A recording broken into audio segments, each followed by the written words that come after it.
Today I want to show you how I divide my daffodils. I started these daffodils from just a few that my mom gave me years ago, and it quickly turned into this big mass. Once you buy daffodils, you should never have to buy them again. I like to use a fork for this. Just pull it a little away from the plant so that you don't damage any of the bulbs. I like to do this in June because at that point they're done flowering, but you can easily see where they are. They have plenty of foliage. They've had all of May to soak up the sun, let photosynthesis happen, feed the bulb. So if you want to, at this point, take off the foliage, you can.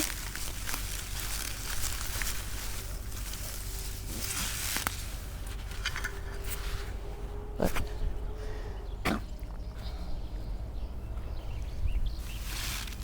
it's a good idea to do this every once in a while too, because you're going to find you have more flowers, because the bulbs will choke each other out.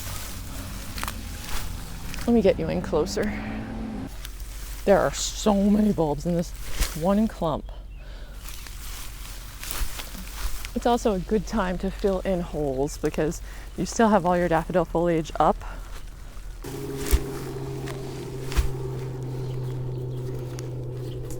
So you can see how they smother each other out. Like this bulb can only get so, especially this one in the middle, this bulb can only get so big because it's surrounded by all these other ones. But once you separate it, then it can grow into its own clump, get bigger, flower more. So if you have a huge property, you can fill it with daffodils over time. And if you don't, you can give them away to friends. And these are completely deer resistant. It is fun to give them to your neighbors too, because then you get to see them dotted all over the neighborhood. And it's just a nice feeling knowing they came from your garden. You don't have to separate every single one. If it has a baby, you can leave it. Now when you go to plant it, you can just leave the foliage right on, plant it about up to there. You can see where it's white, it was in the ground. And then you can leave the foliage to die back naturally. Or if you want, you can snip it off at this point. It's not going to hurt anything. So now let's go look at where we have holes. And we'll plant. You can see where there's no daffodil foliage in this area. It was pretty barren looking in the spring, and also here. If we pull out a bunch of this echinacea or even just plant them in between, I think that's what I'll do, just plant them in between. Because I do like the echinacea here, and the deer do start to leave it alone later in the season. You can see where I added some a week ago. I purposely left the foliage so I'd remember.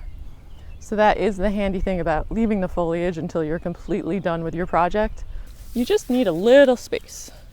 Put it right behind the shovel, shove it in there. Done.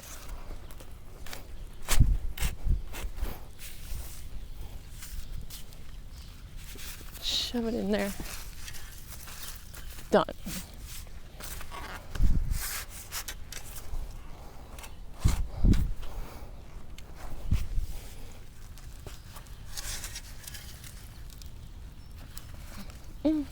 Probably could have put 2 in that.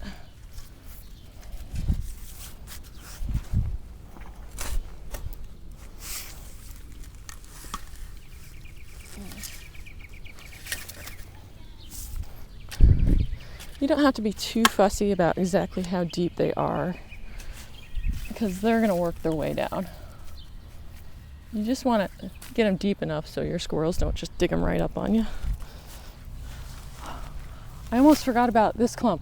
With echinaceas, when you have a tough plant like this, you don't have to worry about slicing through them to plant bulbs in between.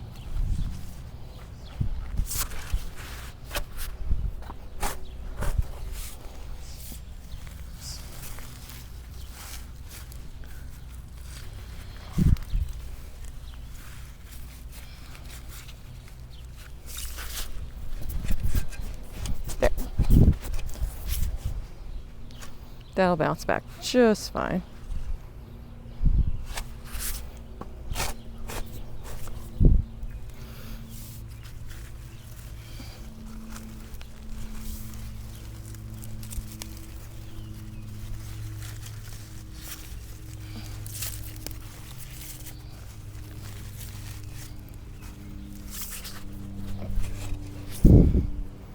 There we go, just step on it.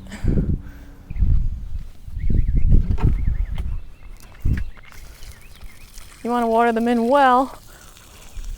My hose doesn't quite reach this area. Well, that's it. I've stuffed the front garden with daffodils. I don't think I can fit any more. I love daffodils. They're such a great plant. You can get so much bang for your buck. They multiply so easily. You can divide them all the time. You can have a mass of them from just a few in no time at all. They're ultra deer resistant. I put them in my free ultra deer resistant plant guide. It has 26 plants that are ultra deer resistant. I've tested all of them in my garden. So if you want to pick up that guide, I'll link it in the description. It is printable.